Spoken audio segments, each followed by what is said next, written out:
은혜로운 찬양으로 은혜를 끼쳐준 우리 호사나 찬양대에게 우리 감사의 박수 한번, 격려의 박수 함께 해서 드리겠습니다. 우리가 영혼 없이 박수 치지 말고 정말 마음의 감사를 담아서 치면 더 좋을 텐데 말이에요. 다시 한번 하겠습니다. 오늘 우리가 룻기서를 읽었어요. 룻기서를 이렇게 읽다가 보면 여러분은 어떤지 모르지만 어버이 주일이 생각나지 않습니까? 어버이 주일. 이 룻기서는 정말 며느리와 시어머니의 관계 속에서 그 효심이 가득했던 룻의 효심을 생각하면서 어버이 주일에 아주 단골 본문으로 이렇게 사용되어지는 말씀이거든요. 그러나 성경은요, 어떤 시각으로 보는가에 따라서 또는 어떤 방법으로 접근하는가에 따라서 하나님이 우리에게 주시는 은혜와 음성이 다르다라는 것입니다. 저는 오늘 이 8월의 첫 주일 떡을 떼고 잔을 나누는 이 성찬 예식과 함께 드려지는 이 예배가 정말 이 말씀을 통해서 모압에서 베들레헴으로 올라가는 이런 은혜가 있기를 기도하면서 말씀의 제목을 그렇게 정했습니다. 모압에서 베들레헴으로. 여러분 한번 따라해 보시겠습니까? 모압에서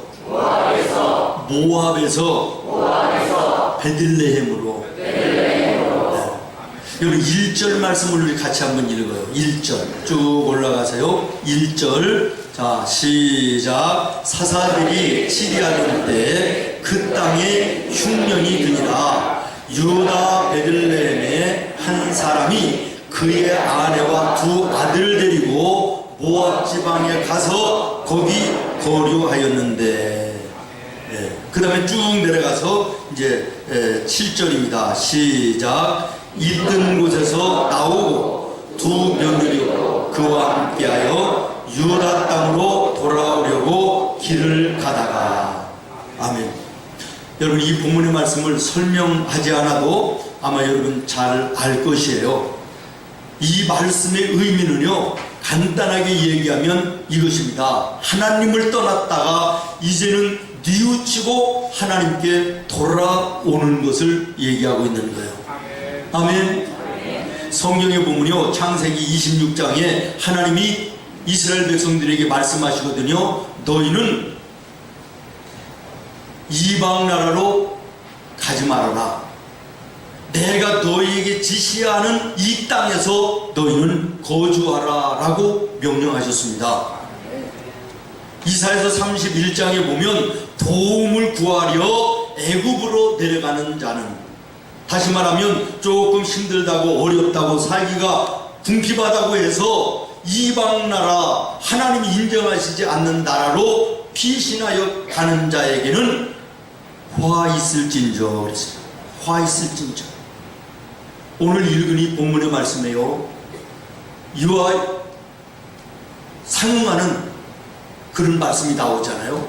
아비멜렉이라는 사람이 아내 나오미를 데리고 두 아들과 함께 베들레헴에 흉년이 들어서 좀 살기 힘들고 먹을 것이 좀 없다 그래가지고 좀 더 편하게 배부르게 잘 살아보자. 그리고 하나님이 여기서 거하라, 베들레헴 예루살렘 있는 이스라엘에서 거주하라 그러셨는데 하나님의 말씀을 불순종하고 어디로 갔다는 거예요?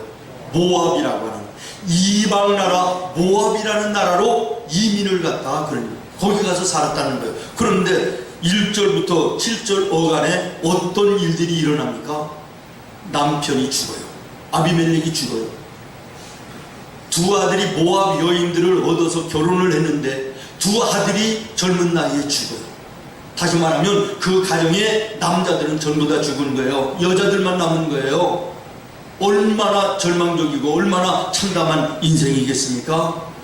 그런데 들려오는 소문에 하나님께서 이스라엘 유다 베들레헴에 은혜를 베풀어 주셔서 이제는 흉년이 떠나가고 풍족하게 되었다라고 하는 이 소문을 듣고 나서 이 나오미가 하나님 앞에 회개하는 거예요. 하나님, 조금 힘들고 먹고 살기 힘들다고 조금 살아보겠다고 하나님의 말씀 불순종하고 이방나라 모압에 왔는데 여기에 와서 이런 참변을 당하고 어려운 인생을 살아갑니다. 내가 하나님 앞에 회개하고 나의 고향 땅 베들레헴을 향하여 돌아가겠습니다. 그리고 이제 일어나서 돌아가는 그런 내용인 것이에요. 여러분, 이 말씀의 내용이 이 가정의 얘기가 되어서는 안 되고 내 자신의 얘기가 되어야 되는 거예요. 하나님이 우리에게 말씀하십니다. 너희는 하나님의 자녀로서 앉을 자리와 설 자리를 구별해야 된다. 하나님의 자녀, 하나님의 백성은 하나님이 기뻐하시는 자리에 앉아야 된다는 거예요. 하나님이 원하시는 자리, 인정하시는 자리에 앉아야 된다는 거예요. 죄악의 자리에서 앉아서는 안 된다는 거예요. 세상의 더러운 음란한 자리에 앉아서는 안 된다는 거예요. 하나님이 기뻐하시는 이웃을 섬기고 봉사하고 하나님께 예배하는 자리에 앉아야 된다는 거예요. 그런데 오늘 우리의 삶이 어떻습니까? 하나님의 자녀로서의 마땅한 자리를 내가 제대로 앉아있는가를 오늘 이 말씀과 이 가정을 통해서 우리는 바라봐야 되겠다는 거예요. 세상 사람들은 돈 많고 출세하고 이름이 높아지는 거, 뭐 자식들이 잘 되는 거, 이거 건강한 거, 이것이 복이라고 얘기하지만 하나님은 시편 1편에 분명하게 말씀하십니다. 복이라는 것은, 진정한 복이라는 것은 앉을 자리와 설 자리를 잘 구별할 줄 아는 것이다. 앉을 자리에 앉는 것이고 설 자리에 서는 것이 이게 복 있는 자라고 말씀하십니다. 오늘 나와 여러분은 앉아야 될 자리에 앉아있음의 은혜입니다. 복입니다. 이날은 하나님이 정하신 날입니다. 그리고 이 날을 통하여 하나님은 나와 여러분을 만나시기를 원하십니다. 그러므로 하나님의 자녀들에게 말씀하십니다. 이 날을 거룩하게 지켜라. 하나님 앞에 종일토록 예배해야 된다는 것입니다. 이 예배 자리에 내가 앉아있음이 복 있는 자입니다. 아멘. 오늘도 수많은 사람들이 하나님이 거하라고 하는 그 자리를 버리고 마음으로 하나님을 멀리하고 몸으로 하나님을 멀리해서 엉뚱한 자리에 앉아있는 사람들이 얼마나 많이 있습니까?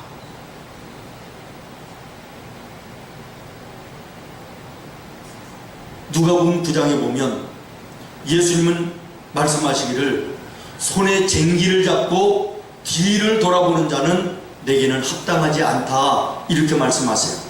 여기 쟁기를 잡았다라는 것은 예수 믿기로 결심하고 예수님을 따라가는 사람들은 그런 말이에요. 뒤돌아봐서는 안 된다는 거예요. 옛날의 생활을 자꾸만 기웃거리고 옛날의 생활로 돌아가는 이것은 예수님의 마음에 들지 않는다라는 것이에요. 오늘 우리 하나님의 자녀들은 하나님의 자녀의 자리에 앉아야 됩니다. 예배하는 자리에 앉아야 됩니다.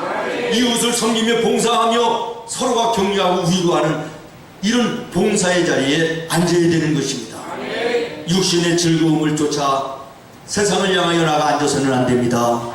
죄악의 자리에 앉아서는 안 됩니다. 믿음의 의의 길에서 오늘도 하나님을 예배하고 찬송하는 나와 여러분 되어야 될 줄로 믿습니다. 나오미의 가정이 모압에서 있어야 될 베들레헴으로 돌아갔던 것처럼 오늘 내 마음과 내 삶에 모압의 장소들에 내가 있다면 우리도 회개하고 하나님 기뻐하시는 자리, 우리 성도들이 앉아있어야 될 그 자리로 우리가 돌아가야 될 줄로 믿습니다. 여러분, 성찬이 무엇입니까? 마음과 몸과 생활로 주님을 멀리했던 우리에게 하나님께 돌아오라는 예식이 성찬인 것입니다. 고린도전서 11장 25절에 보면 성찬을 세우시면서 예수님 제자들에게 이렇게 말씀하셨습니다. 이것을 행하여, 다시 말하면 성찬을 통하여 나를 기념하라. 기념한다는 게 무슨 뜻이지요? 별로 생각하지 않고 있던 거, 내가 잊어버리고 있던 것을 다시금 회복하라 라고 하는, 다시 기억하고 돌아오라고 하는 그것이 기념하라는 뜻 아니겠습니까? 그러므로 오늘 우리는 예배를 통하여 성찬의 예식을 통하여 내 마음속에 있는 모압의 요소를 다 버려버리고 우리 성도들이 있어야 될 베들레헴, 영적 베들레헴, 하나님이 기뻐하시는 자리로 돌아와야 될 줄로 믿습니다.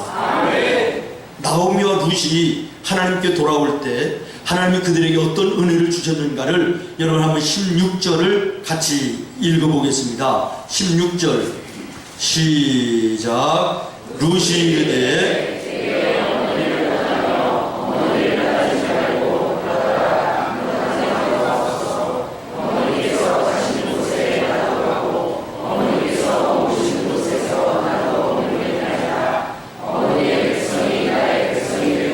어머니의 하나님이 나의 하나님이 되시리니. 아멘. 다시 말하면 도울 자를 만나게 해주셨다라는 거예요. 아멘. 여러분 한번 생각해 보십시오. 나오미가 이제 고향으로 돌아오려고 합니다. 고향으로 돌아오는데 성공해서 금을 환영하는 것인가요? 아니요. 있는 재산 다 날리고 그리고 남편 죽고 두 아들 죽고 이제는 그야말로 실패한 인생으로, 처량한 인생으로 빈손으로 돌아오는 거예요. 그러니 이 고향 땅에 누가 그를 환영해 주겠어요? 누가 책임져 주겠어요? 누가 기뻐해 주시고 맞아 주겠느냐라는 거예요. 그런데 하나님께서는 두 며느리 중에 이 룻이라고 하는 둘째 며느리의 마음을 감동시켜서 이 홀로 된 외로운 늙은 나오미를 죽을 때까지 봉양하겠다고 따라오는 이 며느리 룻을 만나게 해주셨다, 그런 말이에요. 아멘. 믿습니까? 아멘. 여러분, 하나님께 대해 잘못된 삶을 회개하고 돌아올 때 하나님께서는 나를 도울 자를 준비하시고 만나게 하신다. 아멘. 이게 나오미를 통해서 우리가 보는 거 아닙니까? 아멘. 그러면 며느리 룻을 한번 생각해 보시지요. 룻도 마찬가지예요. 자기 나라를 버려요. 자기가 믿던 신을 버리고 이제는 시어머니의 나라, 시어머니의 고향으로 돌아와요. 그리고 시어머니가 믿는 여호와 하나님을 나도 믿겠다는 거예요. 종교까지 개종하면서 시어머니를 따라오는 이 며느리 룻에게 하나님 그냥 말하셨냐? 아니요. 베들레헴에서도 덕망 높기로 최고요. 모든 사람들로부터 칭찬받고 존경받고 인품으로도 나무랄 데 없고 돈으로도 엄청나게 많은 돈을 가진 부자인 보아스를 남편으로 만나게 하시는 거예요. 아멘. 아멘. 아멘. 그렇습니다. 사랑하는 성도 여러분, 나의 잘못된 삶을 회개하고 하나님께 돌아오면 하나님께서는 나를 도울 자를 만나게 하시는 거예요. 아멘. 오늘 우리 인생 속에 살면 살수록 정말 사람 잘 만나는 게 얼마나 큰 복인가, 이런 생각을 하게 되더라고요. 살면 살수록 그래요. 오늘도 수많은 사람들이 만나서는 안 될 사람을 만나서 인생을 고통하고 힘들어하며 사는 사람들이 얼마나 많이 있습니까? 복 중에 복이 인복이더라고요.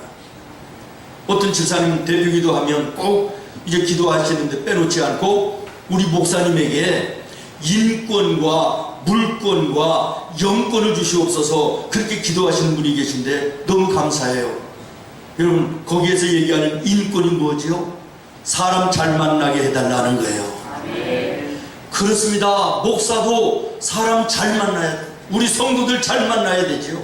우리 성도들도 목사 잘 만나야 되지 않습니까? 아멘. 부부간에도 제대로 만나야 되는 거예요. 여러분, 만날 만한 사람을 제대로 만나 인생이 복되고 감사하다 이렇게 생각을 하시면서 하십니까? 부부가 혹시 같이 앉으셨으면 옆에 한번 쳐다보세요.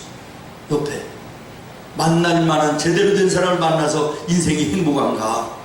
그러나 분명한 것은 그 만남은 하나님의 섭리 속에 만나게 하셨음을 기억하시기를 바라요. 아멘. 아멘. 만남의 축복 큰 것입니다. 아멘. 오늘 혹시 내 인생 속에 사람 잘못 만나 나는 인덕이 없어서 인복이 없어서 나는 참 힘들고 고달프다 라고 하는 분이 계시면 혹시 여러분의 마음 속에, 여러분의 생활 속에, 여러분의 신앙생활 속에 모압의 요소는 없는가 돌아보셔야 돼요. 앉아서는 안 될 자리에 앉아있는 것은 아닌가, 하나님이 기뻐하시고 원하시지 않는 자리에 내가 앉아있는 것은 아닌가 돌아봐야 되겠다라는 거예요. 그리고 잘못된 자리에 앉아있으면 나오미처럼 룻처럼 두 손 들고 회개하고 하나님께 돌아와야 되는 거예요. 돌아와야 되는 거예요. 도울 자를 준비하시고 주님은 여러분을 만나 주실 것입니다. 그 다음에 오늘 말씀에 쭉 내려가서요 22절을 같이 한번 읽어요. 22절 시작. 나오미가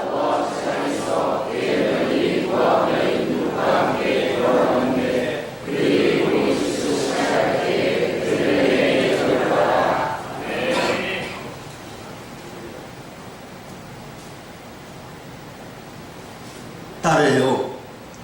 때를 맞춰주신다. 여기 밀리는 때가 아니고 여기는 시기를 얘기하는 거예요. 타이밍을 얘기하는 거예요. 모압의 요소를 버리고 회개하고 하나님께 돌아올 때 하나님께서 이 가정에 뭘 주셨다고요? 때를 맞춰주셨다는 거예요. 아멘. 오늘 말씀 22절 보십시오. 이 나오미와 룻이 베들레헴으로 돌아올 때 그때가 언제였다고요? 그들이 보리 추수 시작할 때 베들레헴에 이르렀더라. 보리 추수를 시작할 때. 여러분 한번 생각해 보세요. 지금 먹을 것이 없어요. 실패하고 오는 인생이에요. 그런데 만약에 보리를 심고 있을 때 도착을 했다면 그 집이 먹을 게 있었겠느냐라는 거예요. 보리가 막 자라고 있을 때 아니면 보리를 추수해서 다 끝났을 때 이 두 여인이 베들레헴에 돌아왔다면 과연 그들은 먹을 것이 있었겠는가?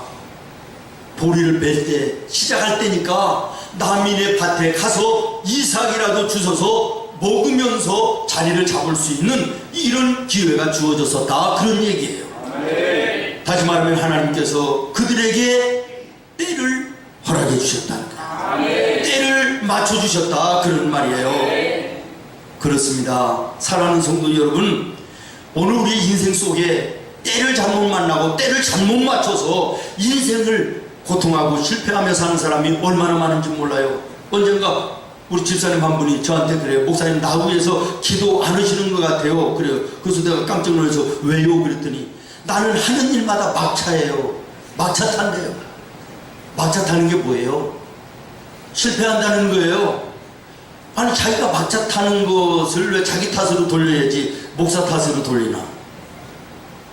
다시 말하면 무엇을 나는 하려고만 해도 때가 안 맞는다는 거예요. 이 시기가 틀어진다는 거예요. 그래서 실패한다는 것이지요. 혹시 여러분 가운데 그런 분 계십니까? 그러면 여러분의 마음을 돌아보시고요, 생활을 돌아보시고요, 여러분의 신앙생활을 돌아보세요. 앉아서는 안 될 자리에 앉아있고 내 마음에 품어서는 안 될 마음을 품고 있고 가서는 안 될 곳을 내가 가고 있지는 않은지 내 자신 마음속에 내 삶 속에 모압의 요소가 없는지 돌아봐야 된다라는 거예요. 아멘.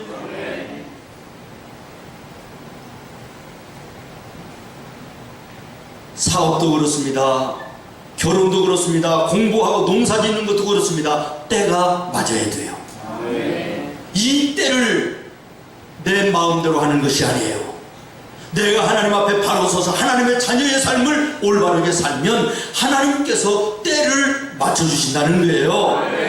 오늘 혹시 때를 잘못 만나 때를 잘못 맞춰 힘들고 어려운 분 계시면 오늘 이 말씀을 주목해서 기억하시기를 바라요.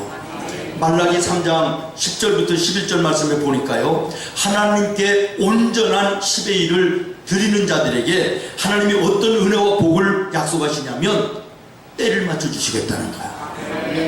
너의 토지 소산에 메뚜기들이 들어오지 아니하도록 내가 지켜주겠다는 거예요. 너희 밭의 포도원에 포도가 떨어지지 않도록 그 때를 내가 맞춰주겠다는 거야. 여러분 혹시 때를 잘못 만나고 때를 잘못 맞춰서 고생하는 분이 계시다면 정말 이 말씀을 다시 한번 조용히 묵상하는 은혜의 시간이 되기를 바랍니다. 그 다음에 세 번째는요, 2장이에요. 2장 넘어가서 3절을 같이 한번 읽어보겠습니다. 3절, 룻기서 2장 3절 시작. 룻이 가서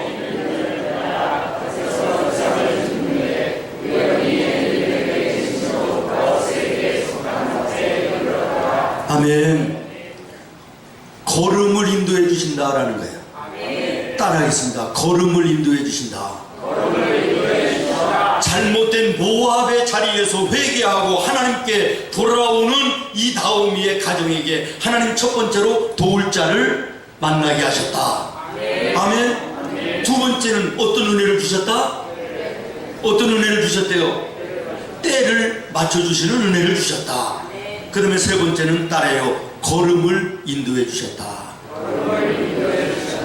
아멘. 여기 3절에 보면 우연히 엘리멜렉의 친족 보아스에게 속한 밭에 이르렀더라 이렇게 얘기했잖아요. 여기 우연이라고 나와요. 근데 이 우연이라는 것이 그 룻에게나 주변에 바라보는 사람들에게 있어서 우연이지 하나님에게 있어서 우연이냐라는 거예요.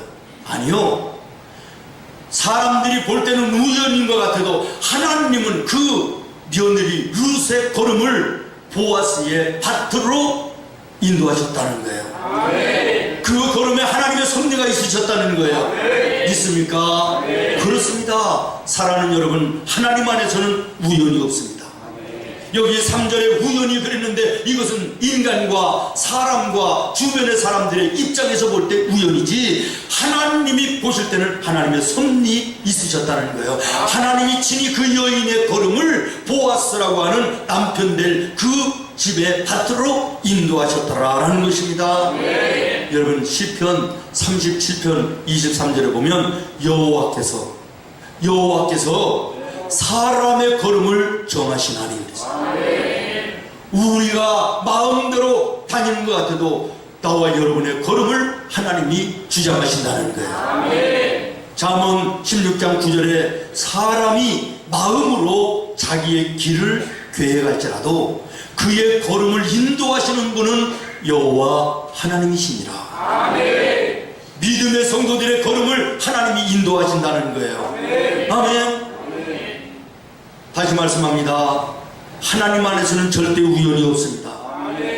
하나님께 돌아오는 하나님의 자녀들에게 하나님께서는 인생의 길을 인도하여 주십니다. 걸음을 주장하여 주시는 것입니다. 주께서 되길 인도하시네. 주께서 되길 인도하시네. 이제 하루하루를 주와 함께 살리라.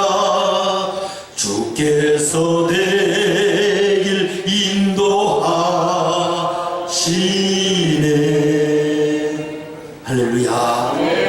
찬송하며 이 한 주간을 걸어가는 나와 여러분 되기를 예수님의 이름으로 축원합니다. 마지막으로 네 번째 따라하겠습니다. 자녀의 복을 주신다.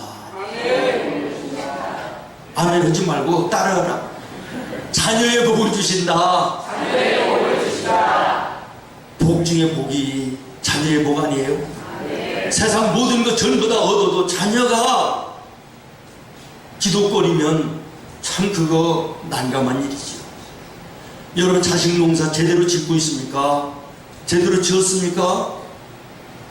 자식으로 인하여 고통하는 분 계시다면 오늘 이 말씀을 주목하시기를 바랍니다. 하나님께서는 이 나오미의 가정 며느리 룻을 베들레헴에서 제일 훌륭한 신랑감을 하나님 은혜로 만나게 하시고 오늘 룻기서 4장 13절에 보면 룻이 보아스를 만나서 결혼을 해요. 그 다음에 4장 17절에 보면 이 두 사람이 아이를 낳는데 아들 오벳이라는 아들을 낳아요. 사무엘상 1장에 보면 이 아들이 또 이새라는 아들을 낳아요. 이새가 다윗을 낳아요. 다윗이 다윗 왕이에요. 그리고 다윗 왕 가문에서 예수 그리스도가 탄생하는 거예요. 그러니까 이 나오미의 가정, 룻이라고 하는 이 여인의 자손 중에 예수 그리스도가 탄생했다는 거예요. 자녀의 복 아닙니까? 이보다 더 큰 복이 어디 있어요? 오늘 우리가 나의 삶 속에 모압의 요소를 다 버리고 회개하고 하나님께 돌아오면 하나님께서 나와 여러분의 가정에 자녀의 복을 주실 것입니다. 자녀들이 여러분의 기쁨이 될 것입니다. 자녀들이 여러분의 자랑이 될 것입니다. 자녀들이 여러분의 멸관이 될 것입니다. 자녀들이 여러분의 슬픔이 되어서는 안 됩니다. 고통이 되어서는 안 됩니다. 여러분의 자녀가 여러분의 가정에 눈물이 돼서는 안 됩니다. 자랑이 되어야 되지요. 기쁨이 되어야 되지요. 멸관이 되어야 되지 않겠습니까? 자녀로 인하여 고통하는 가정이 있으면 오늘 이 나오미의 가정을 돌아보시기를 바라고, 혹시 내 마음에, 내 생활 속에, 내 가정에, 내 신앙 속에 모압의 요소들은 없는가 돌아보시기를 바라요. 모압의 요소를 버리고 영적인 베들레헴 하나님 앞에 돌아올 때 하나님 말씀하신 4가지 은혜와 복을 우리에게 허락해 주실 줄로 믿습니다. 도울 자를 만나게 하시고, 때를 맞춰주시고, 걸음을 인도하여 주시고, 자녀의 복을 허락해 주실 것입니다. 기도하겠습니다. 하나님,